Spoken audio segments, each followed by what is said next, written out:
Bangalore is a capital and largest city of the Indian state of Karnataka.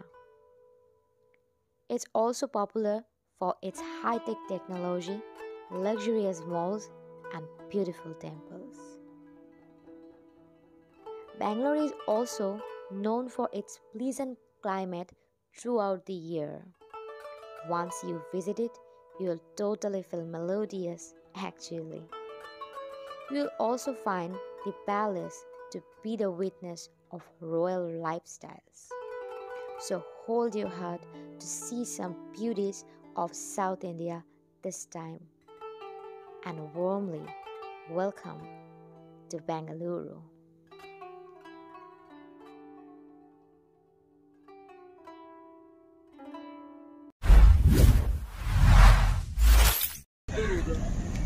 Yo, I'm a Bangalore Portuguese. So, hello everyone. Assalamu alaikum. Welcome to my Bangalore vlog. আজকে ব্যাঙ্গালোরে আমার almost 6 দিন আর 6 দিন পরে গিয়ে হচ্ছে আমি আমার ইন্ট্রো দিচ্ছি। এই 6টা দিন খুবই বিধ্বস্ত অবস্থায় গিয়েছে, বাট বিধ্বস্ত অবস্থায় গেলেও আমরা এই 6 দিনে ইডলি খেয়েছি, দোসা খেয়েছি, এরপর মটর পনির খেয়েছি, স্ট্রিট ফুড ট্রাই করেছি এবং এখানকার পপুলার যে সমস্ত রাস্তাঘাট আছে সেগুলো ঘুরেছি। তো মোটামুটি 6 দিন হুড়াহুড়িতেই চলে গেছে। আর এই ব্যাঙ্গালোর আসার পিছনে একটা শর্ট স্টোরি আছে।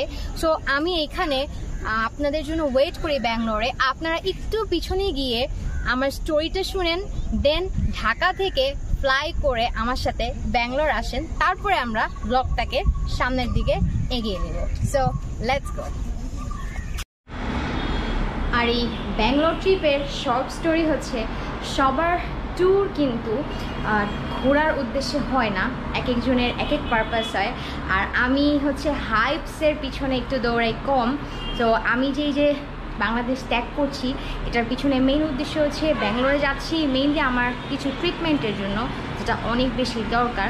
তো যেহেতু যাবই, আমি চেষ্টা করব টুকটাক ব্যাঙ্গালোর সম্পর্কে আপনাদেরকে দেখানোর। আর এখানে অলরেডি হচ্ছে আমার ট্রাভেল ব্যাগ, একটা হ্যান্ড ব্যাগ প্যাক করে ফেলছি। আর এটা হচ্ছে আমার ফার্স্ট এয়ারে কোথাও আমি যাচ্ছি, মানে প্লেনে হচ্ছে আমার প্রথম জার্নি। আর ইন্টারন্যাশনাল জার্নি হিসেবেও এটা আমার প্রথম ট্যুর না, অনেক ছোট থাকতে আমরা অনেকবার হচ্ছে ইন্ডিয়া গিয়েছি। সো চলেন, let's begin the journey from here.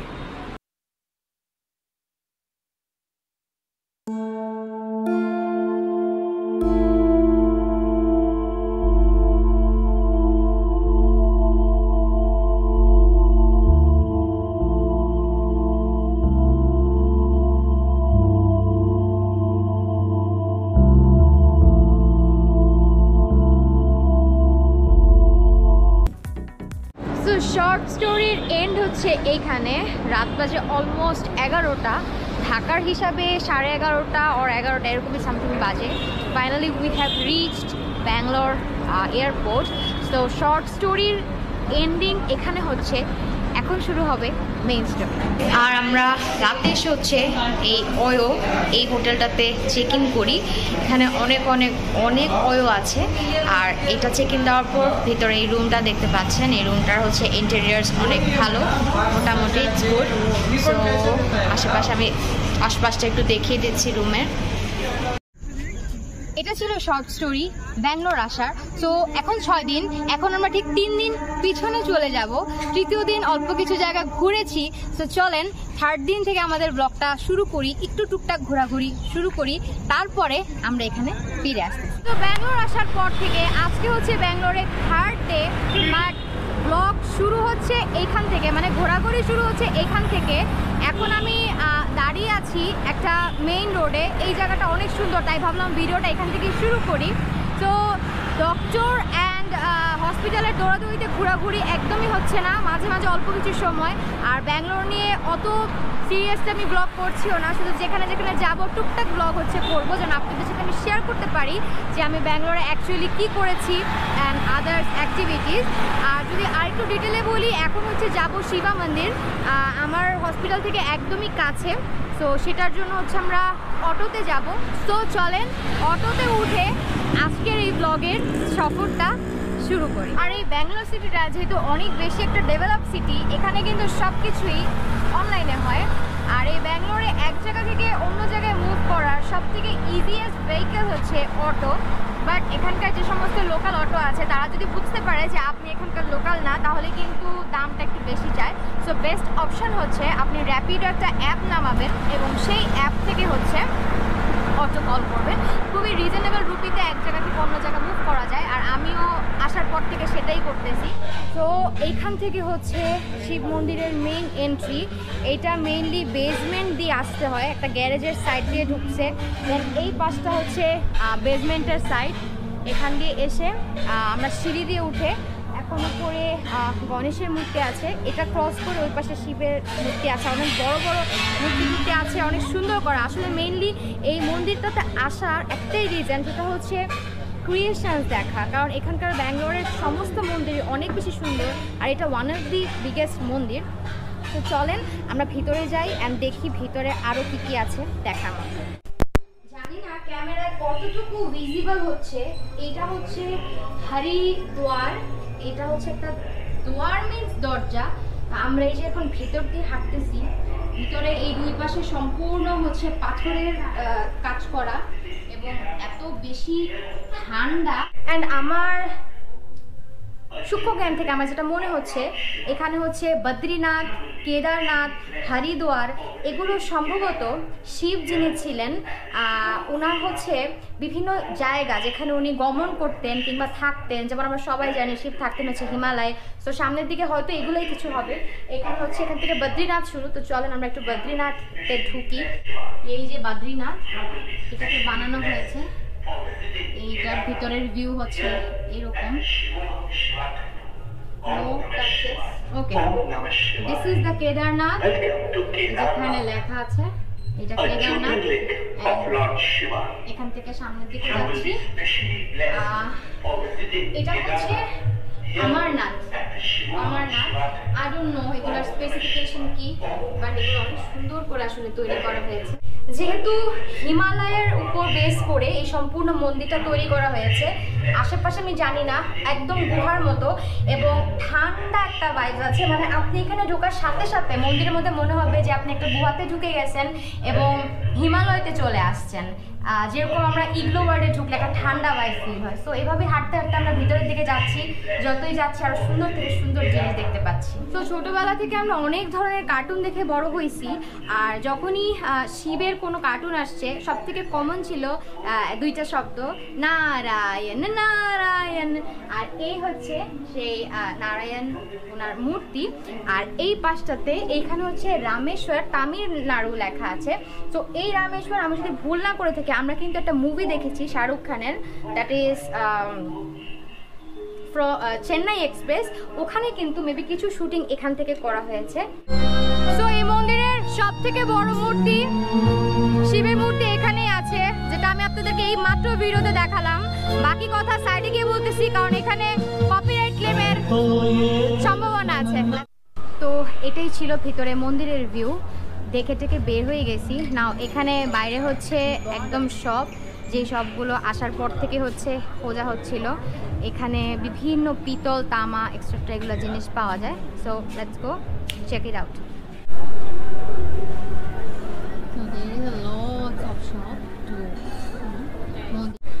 তো মন্দিরের বাইরে হচ্ছে একদমই আমাদের নিউ মার্কেটের মতো একটা পরিবেশ। এখানে হচ্ছে সিঙ্গেলি আপনি বিভিন্ন কুকারিজ কিনতে পারবেন, চকলেট কিনতে পারবেন। আমার 4টা বাজে একটা টেস্ট আছে, সেই কারণে হচ্ছে আমি সুইট কর্ন আর লেমন মিল্ক কিছুই খেতে পারলাম না, আমার ব্যাড লাক। আর এই পাশে অনেক সুন্দর সুন্দর পিতলের জিনিস, আমার এগুলো খুবই ভালো লাগে। বাট ব্যাঙ্গালোর থেকে নিচ্ছি না, কারণ যেহেতু কলকাতা যেতে হবে আমাদের কাজে, সেই কারণে। তো আমার ভাষার অবস্থা খুবই জঘন্য, কখনো কলকাতার টান আসতেছে, কখনো ব্যাঙ্গালোরের ইংলিশ আসতেছে, হিন্দি আসতেছে। তো এই ব্লগে সবাই একটু প্লিজ ক্ষমার চোখে দেখবেন। So this is the Bangalore palace. ব্যাঙ্গালোরের অনেক সুন্দর একটা প্যালেস, এটা one of the more popular. তো আমি যেখানে ছিলাম ওখান থেকে এটা প্রায় হচ্ছে 1.5 ঘন্টার রাস্তা, অ্যাপ্রক্সিমেটলি 350 রুপি লাগে এখান থেকে আসতে, মানে কর্ণাটকা থেকে এখানে আসতে। আর এখন ঢুকবো হচ্ছে ব্যাঙ্গালোর প্যালেসে। ভিতরে হয়তো অনেক কথাবার্তা বলতে পারবো না, সো চলেন একটু মিউজিকের তালে তালে পুরোটা প্যালেস আমরা একটু ঘুরে দেখি। অ্যান্ড এরপরে আমি চেষ্টা করব কতটুকু ভিডিওর মধ্যেই প্যালেসের সম্পর্কে ডিটেলগুলো আপনাদের সাথে শেয়ার করতে। তো ব্যাঙ্গালোর প্যালেস নিয়ে আপনাদেরকে একটা ইনফরমেশন দিয়ে দিই, সেটা হচ্ছে প্যালেস কিন্তু বিকাল 5:30, মানে ইন্ডিয়ান টাইম 5:30টার পরে কিন্তু বন্ধ হয়ে যায়। 1, 2 হচ্ছে সোমবারে হচ্ছে প্যালেসের বন্ধ, মানে প্যালেসের হলিডে হচ্ছে সোমবার দিন। আর ব্যাঙ্গালোর প্যালেসে এন্ট্রি ফি হিসেবে তারা চার্জ করছে হচ্ছে 240 রুপি, মানে 240 রুপি করে। আর যদি আপনি ফোন দিয়ে হচ্ছে ভিতরে ছবি কিংবা ক্যাপচার করতে চান তাহলে 300 রুপি লাগবে। আর যদি ক্যামেরা দিয়ে হচ্ছে করতে চান তাহলে 1400 সামথিং রুপি লাগবে। সো আমার কাছে গোপ্রো আছে, বাট তারপর আমি রেখে দিয়েছি যেহেতু ভিতরে অন্ধকার, গোপ্রো লাইটটা এমন ভিজিবল হবে না লাইটে, দ্যাটস ওয়াই ফোন দিয়ে হচ্ছে ব্লগ করতেছি আর মাঝখান দিয়ে কিছু রুপি বাঁচাই।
শ্রীকান্ত দত্ত সাহেবের অফিস ছিল, যেটা মানে লাইক এত সুন্দর অফিস হয় মানুষের, এরকম অফিস থাকলে আমি শুয়ে বসে দিন কাটাই দিতাম, এখানে অফিস করতো। How nice.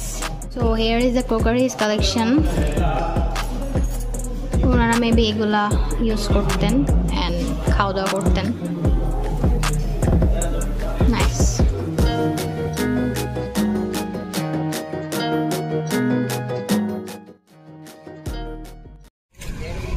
এই ব্লগটার মধ্যে যে আহামরি অনেক কিছু দেখানোর ছিল এরকমটা না, খুব সিম্পল একটা ব্লগ ছিল, কারণ 6 দিনে আমরা হসপিটাল ডক্টরি দৌড়াদৌড়ি করে সময় কাটিয়ে ফেলছি।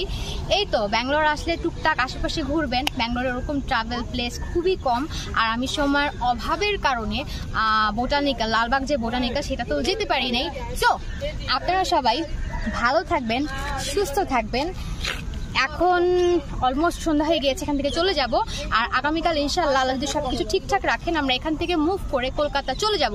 সো আপনাদের সাথে ইনশাআল্লাহ আমার নেক্সট কলকাতা ব্লগে দেখা হবে। টিল দ্যাট সবাই ভালো থাকবেন, সুস্থ থাকবেন। দেখা হবে নতুন কোনো জায়গায়, নতুন কোনো ব্লগে, নতুন কোনো ইনফরমেশন, প্রবলেম অ্যান্ড সলিউশনের সাথে। Till that Rifan Anji vice signing out.